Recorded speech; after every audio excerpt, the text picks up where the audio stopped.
What's up, guys? It's Sprague here, and I'm not working out this time. I ain't doing nothing. I'm just here to help you guys crush your CrossFit Open. This will be my 9th CrossFit Open myself, and I have learned a lot of things over the years, do's and do nots. And honestly, guys, I'm giving you a lot of good hacks here, and I don't know why I'm putting out all my secrets on the internet, so hope you guys take this seriously because I might regret this decision.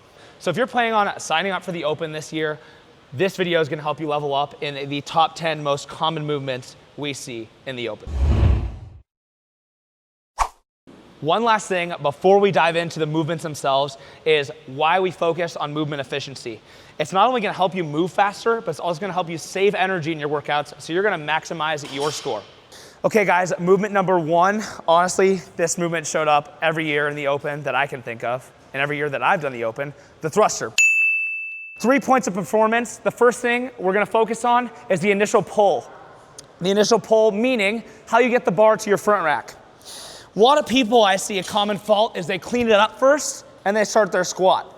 Or they'll simply do a high power clean and ride it down, start their thruster. Instead, one thing that I've done a lot is I pick up that bar into the squat initially. Notice how much quicker that was to get into that front squat position. Now, you're kind of shortchanging the clean, but that's okay because we're going for movement efficiency. Second point of performance, breathing. When you think about a thruster, you probably think this is a really gassy movement. Man, I'm gonna be out of breath really quick. Totally okay. I'm gonna teach you some tricks to help with your breathing efficiency.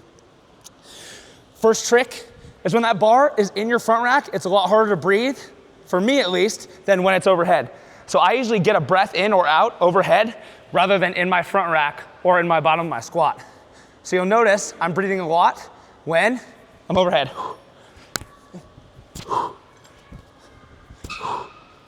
Gonna be super helpful for you guys dominating thrusters in the Open. Okay guys, next movement, we've got the wall walk.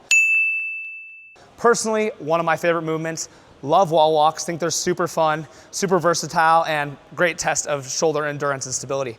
So first thing I see go wrong with the wall walk is people's palm position as they're going up. I see a lot of people keep their palms forward the whole time. Now watch this subtle switch. It's gonna help you get a lot more leverage out of your hands and a better stacked shoulder position, turning them out a little bit. Turn those out, feel those palms press on the floor. You shouldn't be pressed into your fingers too much. It should mostly be palms, and your fingers are just there as a balance assist. So as I'm going up, instead of going up straight with my hands straight, I would rather go up with my hands turned out. There's cue number 1. Cue number 2 is foot position. I'm not gonna give you guys too much to think about here because a wall walk, I don't want you guys to overcomplicate it. It's get up, get down the wall, but these are gonna be the 2 things. Now watch my feet. This is gonna be the incorrect way here. Incorrect is gonna be 1, 2, and then go up. I personally love shooting both my feet up at the same time. So watch the difference here on the correct rep. I'm gonna do that one more time for you guys. I push back, both feet up.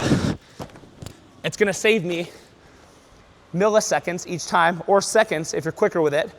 And personally, it expends less energy for me. Now, if you're not confident yet, don't practice that variation. But if you're confident with your overhead stability, great option for you. Okay, guys, for this next drill, number 3, we got a double under. I'm sure everyone watching this is familiar with their jump rope. Maybe you've done single unders, maybe you've done doubles, maybe even done a triple. For today, we're gonna focus on the double under. So, points of performance here we're gonna look at the elbows and the hollow position and the shoulders. So Dad, I'm exposing him a little bit here. Hope he can forgive me. I can. I'm gonna have him do 10 double unders here. We're just gonna watch.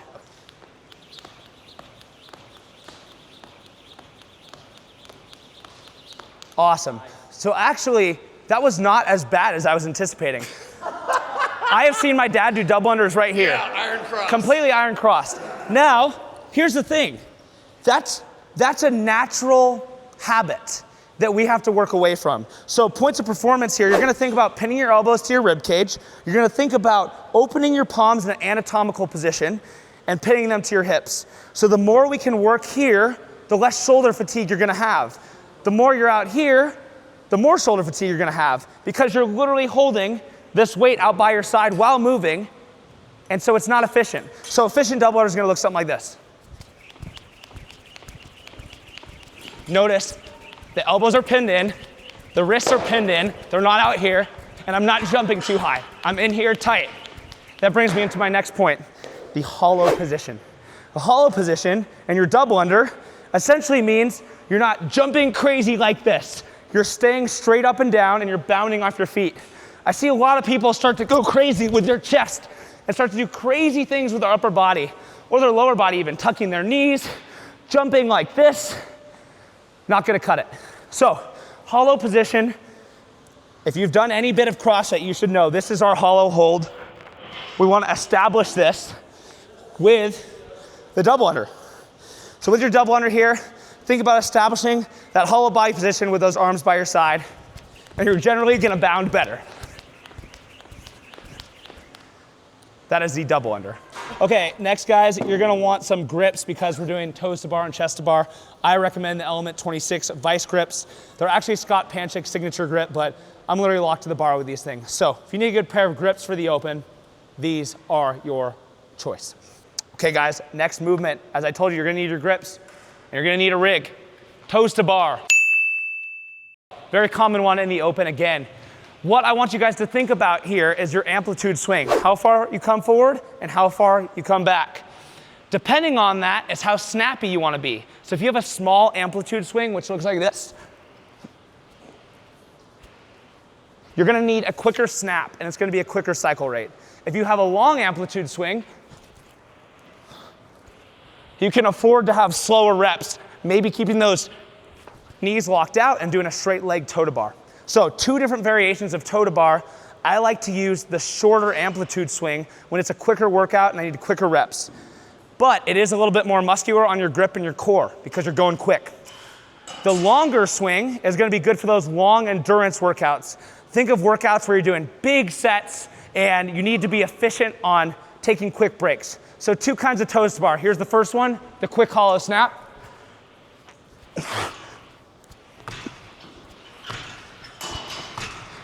Small amplitude swing, but you're getting reps in very quickly, but at a high cost. It's gonna be very muscular, you're gonna be breathing heavier, and good for quick, short workouts. Next, the longer swing. Notice here, I have tons of time to get my toes up there. For people that are just learning the toes to bar, great option. Get a bigger swing, really spend time getting a big amplitude and keeping your core and hollow position in control. 2 kinds of toes to bar there that I think about depending on which workout comes out and what it's paired with.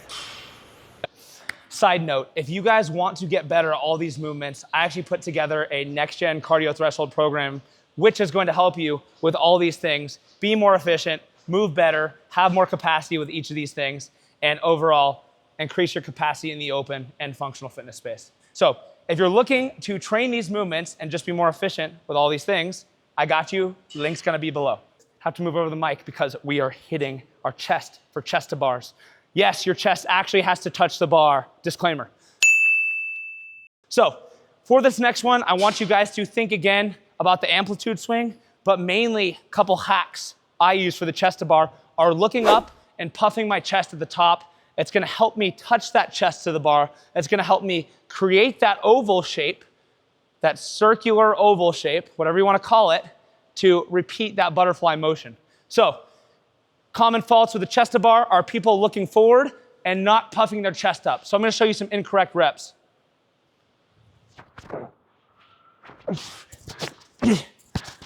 See how it looks all funky? I'm looking forward, I'm not puffing my chest up, it's not gonna cut it. If I think about actually puffing that chest and looking up, I'm gonna be put in that natural position to keep going. So here's what it should look like.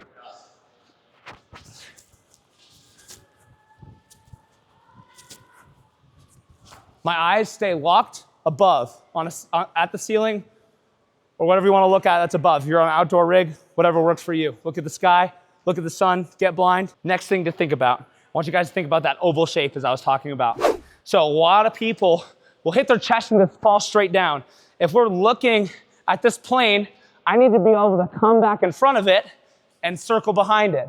Come back in front of it, circle behind it. And that's with my entire body and torso. A lot of people hit their chest and fall straight down. They're like, how do I get in the rhythm? So a lot of people do this. And they fall straight down because they didn't continue the motion through the window. So you have to look at this window, get your body in front of it, and get behind it. In front of it, get behind it. That way you're gonna have a better rotation and cycle rate with your butterfly chest to bar. Now, if you don't have the butterfly movement yet, that's okay. Chest to bar can look like this too, just with a normal hip swing.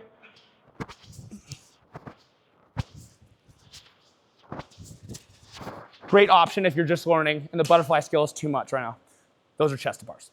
We got our one machine that we're gonna get in the open. We got the rower. So the rower is so great because it looks so simple, yet there's so many ways you can mess it up. A lot of things here, you're gonna have your foot straps, you're gonna have your handle, you're gonna have your damper, you're gonna have your screen. We're gonna go over each thing.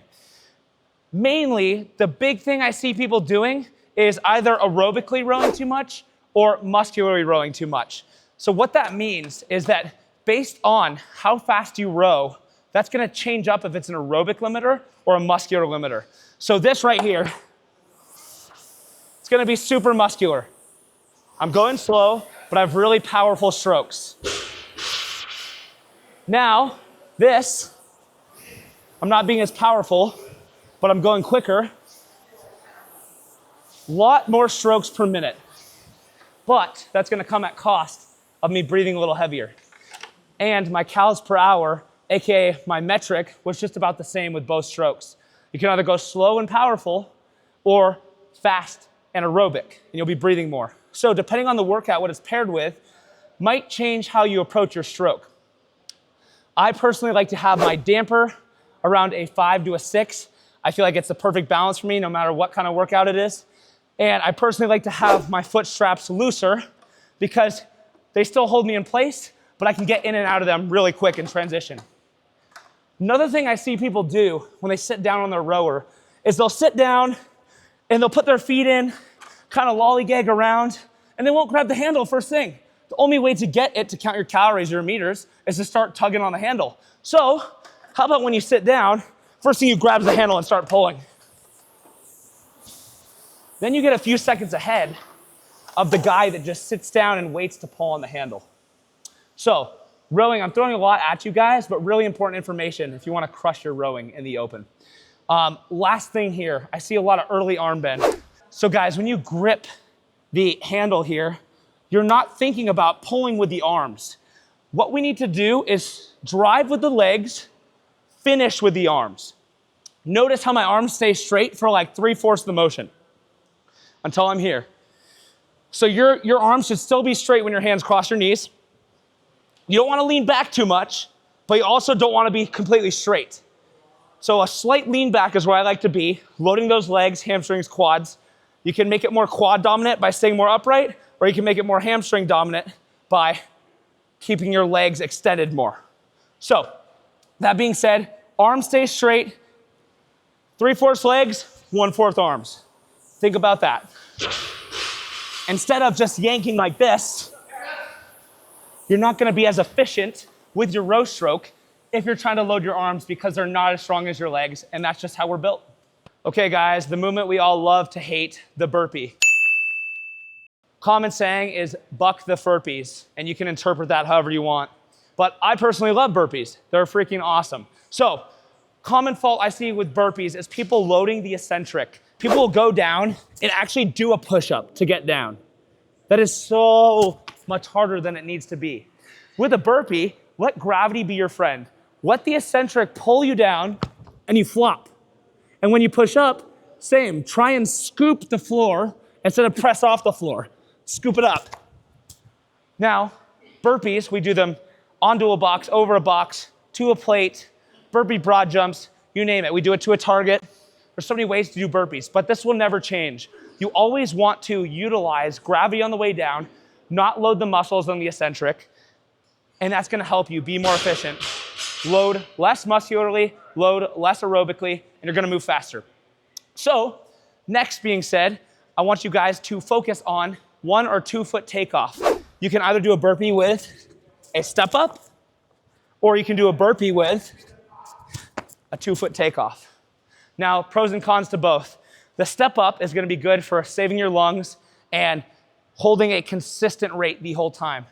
The 2-foot takeoff is obviously gonna be quicker and a little more explosive, and if it's a shorter workout, you should definitely practice that 2-foot takeoff. Okay, anyways, that was the burpee. Burpees are awesome. Just a couple points of performance there. I don't wanna overload you guys, but if you're trying to get better at burpees, really take those couple things into consideration I just told you. Okay guys, now we got a barbell snatch. This movement has come up a lot in the open, sometimes light, sometimes heavy. So I'm gonna show you guys some things I focus on for a light barbell snatch and a heavier barbell snatch. So when I'm thinking about a light barbell snatch, I'm thinking about speed. I'm thinking about how quick can I move that bar from floor to overhead and back from overhead to the floor. So I widened my stance a little bit. I don't hit my hip pocket on the way up. I rather do an air snatch and that bar is just coming straight up like that, muscle snatch. Now when I come down, it's the same motion. I don't allow it to make contact with my body. So it looks like this when I'm cycling reps quickly.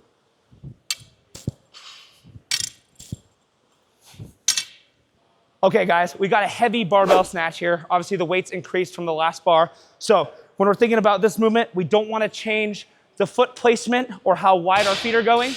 We wanna make sure they're just outside of hip distance. Wanna make sure I can see just my toes over the bar when I look down.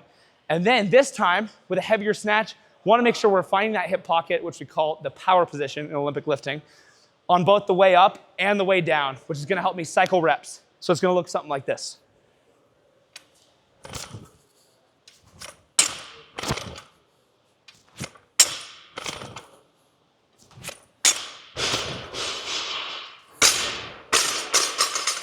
Now also, with a heavier barbell snatch, don't be afraid of singles. Hit that rep, drop it from the top, bend over, hit it again. But depending on the workout, whether it's super quick or a slower, longer paced aerobic workout is gonna depend on your strategy. So singles are gonna look like this.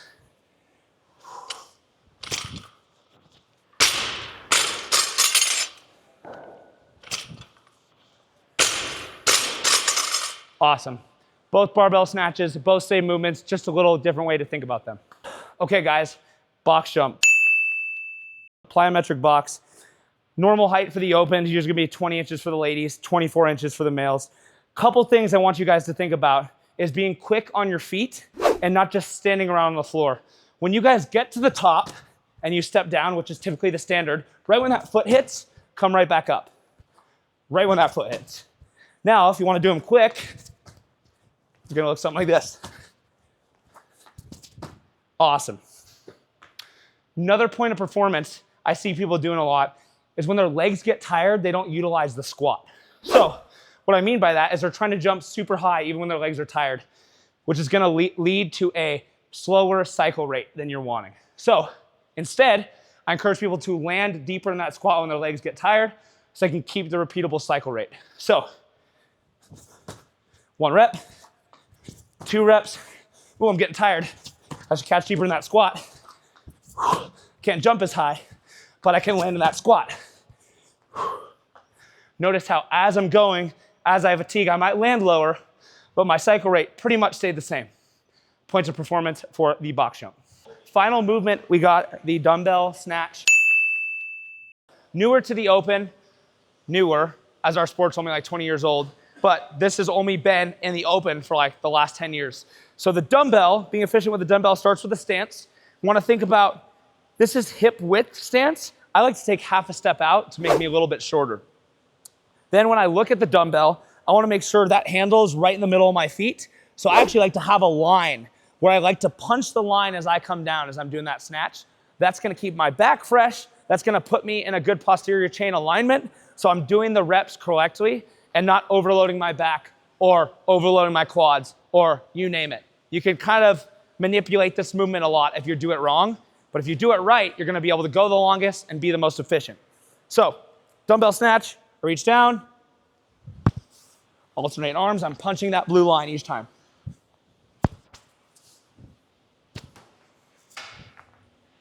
Other point of performance is drive with the legs to start the rep, the arms just a fulcrum, finish with the arm. Kind of like rowing, you wanna make sure that you're driving with the legs, finishing with the arm. And that's the dumbbell snatch. Okay guys, so that concludes the video. Obviously a lot to work on here, a lot of cues. Take a screenshot of this if you need. If you have some movements on here that are a lot worse than the others, rewind to that specific part, go watch it over and over again. I want you guys to improve your performance in the open, and that's why we made this. So, if this helped you out at all, or helped a friend of yours out, make sure to subscribe to the channel. That'll help me out, help me put more content out just like this, and really appreciate you guys coming along for my top 10 open movement hacks. This year, next year, and beyond, let's crush the open. Hi, I'm James, and I like CrossFit.